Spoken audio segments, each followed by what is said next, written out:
भगवान ने कहा कि भगवान द्रौपदी से कहा कि द्रौपदी तुमने क्या किया आनंद, जाकर संत से क्षमा मांगो। तो द्रौपदी जब आई चरणों गिर गई, महाराज मेरे क्षमा कीजिए। कहा कि नहीं बेटे, तुम्हारे दिमाग में जो बात आई तुम मुझसे पूछ लेते। वनस्पति के जो तुम सोच लिया अपने मन में, ऐसी बात नहीं है। तुम्हें यही लगा ना कि तुम्हारे इतने मेहनत से बनाए हुए भोजन को मैंने एक प्लेट में थाली में डाल दिया और खा रहा हूं, तूने ये सोचा।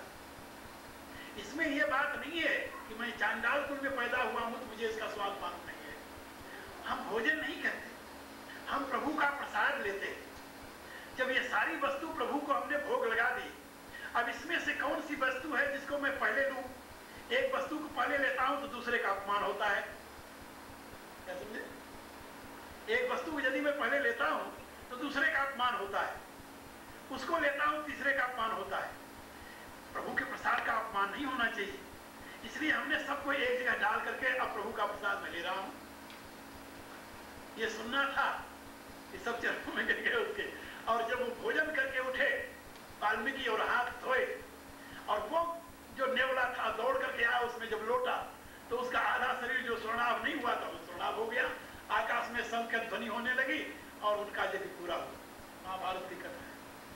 तो मैं आप लोगों को ये बता रहा था कि भगवान के अनन्य चरणानुरागी भक्त जो है, उनके यहाँ किसी वर्ग की महिमा नहीं है, उनके यहाँ भाव की महिमा है।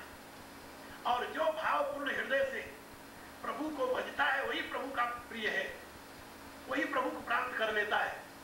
इसलिए यहां पर भगवान ने बताया कि नमाम कर्माणि लिप्यन्ते नम कर्म फलेष्ठया इति माम यो अभिजानाति कर्म विर्न सदति। ऐसा जो जान जाता है मेरे को, वो भी कर्म में बंधता नहीं, कर्म में लिपायमान नहीं होता, वो भी मुझे प्राप्त कर लेता है।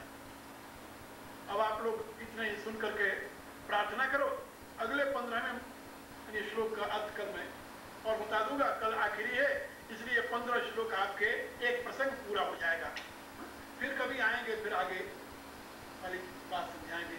ओम भूर्भुवः स्वः तत्सवितुर्वरेण्यं भर्गो देवस्य धीमहि धियो यो नः प्रचोदयात्। सर्वे भवन्तु सुखिनः, सर्वे सन्तु निरामयाः, सर्वे भद्राणि पश्यन्तु, मा कश्चित् दुःखभाग् भवेत्।